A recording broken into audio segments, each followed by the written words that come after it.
Bonjour les amis et bienvenue sur ma chaîne. Comme annoncé sur la chaîne, le professeur Maurice Kamto n'a pas donné de mot d'ordre aujourd'hui.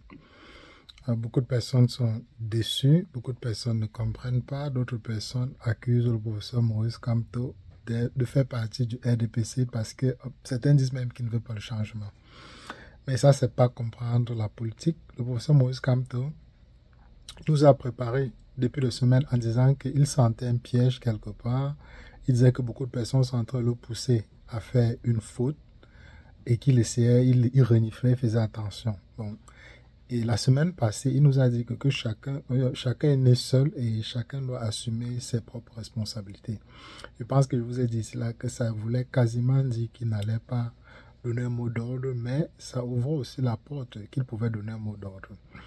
Et à entendre sa déclaration d'aujourd'hui, on peut plutôt penser que le professeur Maurice Kamto pouvait donner un mot d'ordre s'il y avait une coalition entre Bello Bouba et Issa Chiroma. Malheureusement, on sait que Bello Bouba travaille pour le président, même à l'époque où le RDPC avait ouvert une chasse ouverte aux nordistes. Bello Bouba fut pour aller au Nigeria et les documents nous montrent que Paul Biya lui versait 15 millions de francs par mois quand il était en exil au Nigeria, et puis il est revenu pour les élections de 92 et il est entré au pouvoir aux alentours de ce moment quand il négociait un poste à la présidence. On est parti dire à Issa Chiroma que Bello Bouba est en train de négocier des postes ministériels et que le nom de Issa Chiroma ne figurait pas parmi les gens qui devaient devenir ministres. C'est en ce moment que Issa Chiroma a eu une rupture avec Bello et jusqu'à aujourd'hui il y a les tensions. Donc les deux n'ont jamais pu se pardonner et Maurice Kamto les a appelés à faire une coalition et ça n'a pas donné et on entre ouvertement en campagne. Je pense que c'est demain ou dimanche, je ne sais pas. Les campagnes sont ouvertes. J'ai mes enfants qui dérangent, excusez-moi. Les campagnes sont ouvertes d'ici 2 jours. Donc, le professeur Maurice Kamto était en train de dire que comme personne n'a pu avoir des coalitions, donc lui, il laisse les Camerounais à choisir eux-mêmes parce qu'il ne va pas mettre sa bouche dans ces histoires et après on va l'accuser que c'est de sa faute ou bien X ou Y. Donc il se lave les mains, ce que les gens appellent le ponce pilatisme, et je pense que c'est plutôt normal. Il ne fait pas de miracle. Le professeur Maurice Kamto est un être humain comme tout le monde.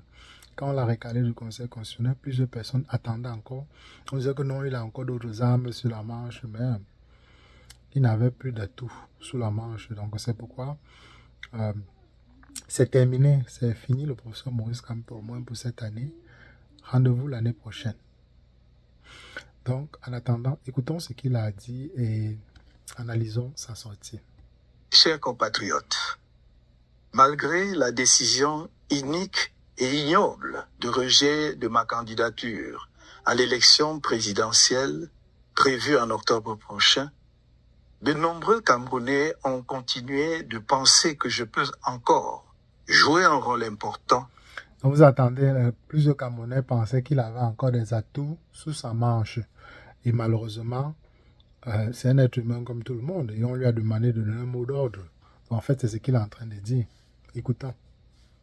Quant à l'issue de ce scrutin, je les remercie de leur estime renouvelée et de leur confiance inébranlable. Le faiseur de roi.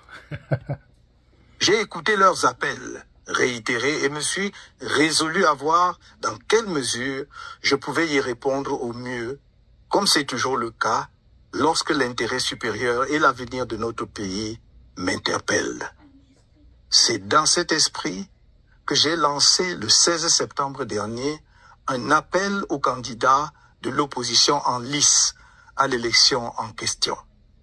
Je les exhortais à s'unir, idéalement derrière l'un d'entre eux ou, à défaut, de former une coalition de plusieurs candidats de poids autour de l'un de ceux qui, parmi eux, ont une grande expérience politique et de la gestion de l'État, en l'occurrence l'un des deux candidats originaires de la partie septentrionale du pays, sur la base d'une entente préalable entre ces derniers. Comme je vous ai expliqué en début de vidéo, donc malheureusement, les tensions entre les deux candidats n'ont pas abouti à une coalition. Une telle démarche était, à mon sens, susceptible d'enclencher une dynamique populaire nationale. Elle aurait permis la mutualisation des efforts et d'éviter la dispersion des voix, rendant inéluctable la victoire du candidat porté par l'ensemble du peuple du changement, autant dire tout le peuple camerounais. Ce qui est plutôt normal. Si y a les opposants se mettent ensemble, il n'y aura plus qu'un candidat. Et ce sera beaucoup plus facile de réclamer, de demander au peuple de sortir. On ne dira pas que je ne sors pas pour Maurice Kamto pour défendre un Bamileke, je ne sors pas pour défendre un nordiste. Donc on sortira pour un bien commun et ce sera plus facile de mettre un terme à la dictature. Donc, puisqu'on sait que le régime suscite des opposants, donc ces opposants ne pourront jamais faire de coalition. Donc il dit que les gens du Nord, mettez-vous ensemble. Si vous n'êtes pas des opposants fabriqués par le régime, si vous voulez réellement la victoire du peuple, mettez-vous ensemble. Et là, je donne mon mot d'ordre. Vous avez vu que personne n'a pu se mettre ensemble. Chacun aimerait être le chef de file. Ou les gens qui n'ont aucun électorat pensent qu'ils ne s'associeront pas alors qu'ils n'ont aucun électorat. Mais les deux qui ont des grands électeurs ou bien de grands électorats, les deux soient un parce qu'ils protègent son partenaire Paul Biya, ou bien que les deux protègent les accords qu'ils ont signés. Paul Biya décide donc qu'ils ne feront pas alliance. Pourquoi est-ce que Maurice Kamto doit donner un mot d'ordre? D'autant plus que Mamadou Mota, en disant que même le MSC ne donne pas de mot d'ordre, a ajouté que votez tout le monde sauf le RDPC et son adjoint. Qui est l'adjoint du RDPC? Beaucoup de personnes pointent du doigt le PCAN de Cabral Libye. Donc, à vous. À vous d'utiliser votre imagination, mais dites-moi en commentaire qui vous pensez. Moi, je pense que c'est Cabral Libye, l'adjoint du RDPC, puisque c'est lui qui a jubilé. Quand on a écarté le professeur Maurice Kamto, il a jubilé, lui et ses partisans ont jubilé, comme le RDPC a aussi jubilé de cette menace. Donc, va savoir pourquoi. Allez, écoutons. Depuis cet appel, j'ai reçu et échangé avec 7 des 11 candidats de l'opposition, y compris les plus importants, ainsi que quelques personnalités de la société civile. Donc, le professeur Maurice Kamto a consulté ses opposants. Il leur a probablement posé la question. Quels sont, puisqu'il avait réclamé 6 milliards pour pouvoir financer et protéger les votes. Mais ces gens-ci viennent dire qu'ils vont gagner. On leur demande par exemple comment est-ce que vous comptez défendre vos votes. Vous avez combien? Le matériel, qu'est-ce que vous comptez faire? Tous regardent le ciel, la terre et disent que peut-être qu'ils comptent sur le peuple. Maurice Kamto a été trahi plus d'une fois par le peuple. Donc pourquoi est-ce qu'il doit demander au peuple d'aller voter un candidat, se mettre en danger, sachant que le même peuple risque de ne pas sortir au moins à 99%. Donc c'est peut-être pour ça, en tout cas je pense, qu'il a décidé de laisser le peuple face à ses responsabilités. Continuons. Je n'ai pas épargné mes efforts pour encourager la réalisation d'une entente entre les candidats de l'UNDP et du FSNC afin de rendre possible une coalition, même limitée, des candidats de l'opposition autour d'eux. Cette démarche offrait à mes yeux une réelle chance de victoire qui répondrait au désir profond de changement qui monte du pays tout entier. Et c'est plutôt normal. Et si vous avez remarqué, Maurice Kamto dit qu'il parle en son nom et à la plateforme de l'ATP. Donc il parle pour le nom du MSC.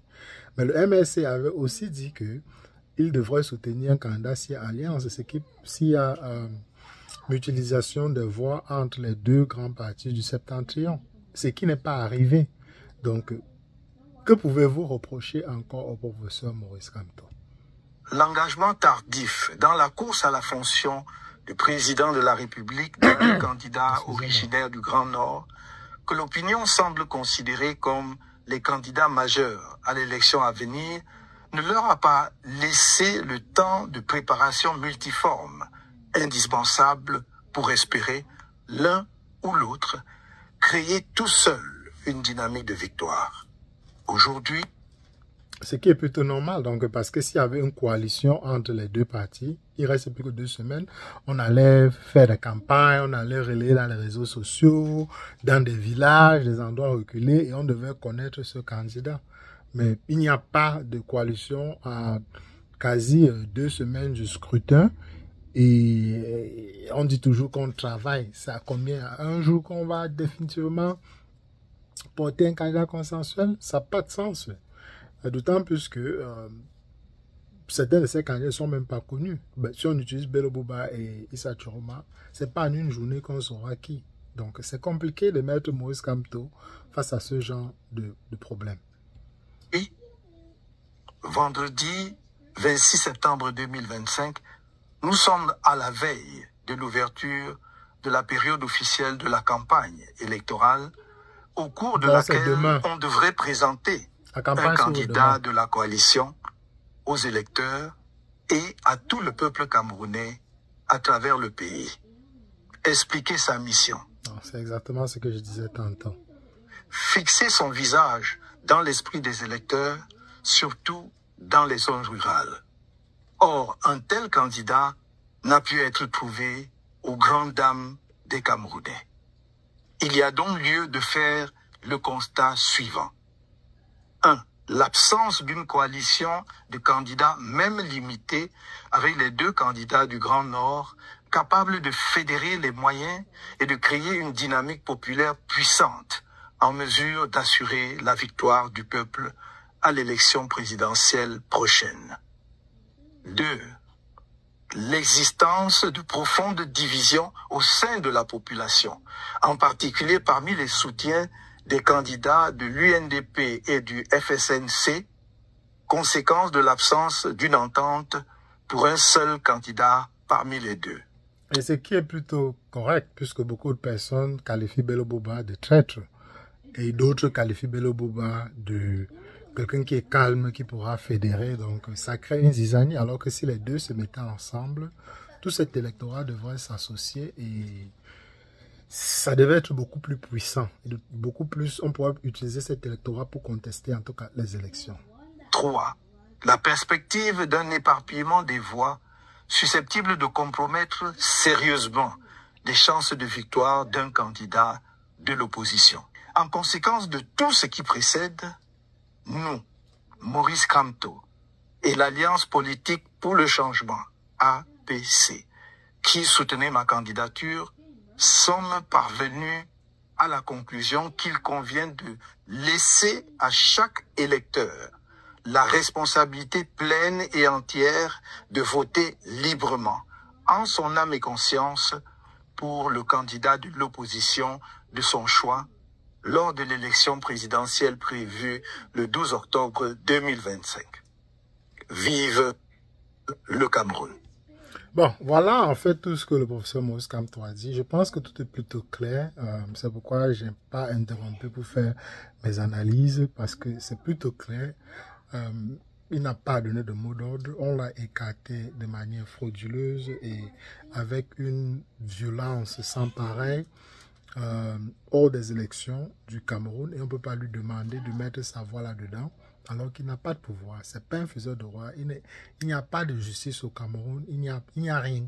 Donc, sur base de quoi le professeur Maurice Kamto est capable de changer. Donc, je pense que c'est terminé pour Maurice Kamto cette année. Espérons qu'il y ait un changement au Cameroun, parce que s'il n'y a pas de changement, le gouvernement mettra vraiment tout en œuvre pour pouvoir soit diviser le MSC ou bien même complètement fermer ce parti, interdire ce parti de la scène nationale, parce que ce parti lui a fait beaucoup de tort, a poussé le régime dans les manipulations les plus extrêmes, des fraudes sans pareil.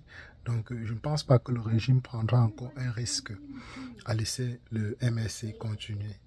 Et jusqu'à présent, le professeur Maurice Kamto n'est toujours pas revenu au MSC. Beaucoup de personnes l'ont accusé qu'il mettait la zizanie, il voulait revenir sans conseil. Mais vous voyez vous-même que jusqu'à présent, il n'est pas toujours revenu au MSC et il parle au nom du Maurice Kamto et de l'APC. Donc, laissez le papa là tranquille. Il n'a rien fait de mal. Il communique très bien. Il est calme, il est poli, il est posé. Laissez-le tranquille. En dehors du tribalisme, je ne vois pas pourquoi est-ce qu'on pourrait en vouloir à ce monsieur. Donc, les amis, rien ne prouve que Issa Chiroma est un traître, mais rien ne prouve non plus qu'il ne l'est pas. Donc, que chacun aille aux élections. Il n'a pas appelé à un boycott. Il a dit allez aux élections, mais défendez donc vos voix. Passez une excellente journée, les amis, et on se retrouve dans une prochaine capsule.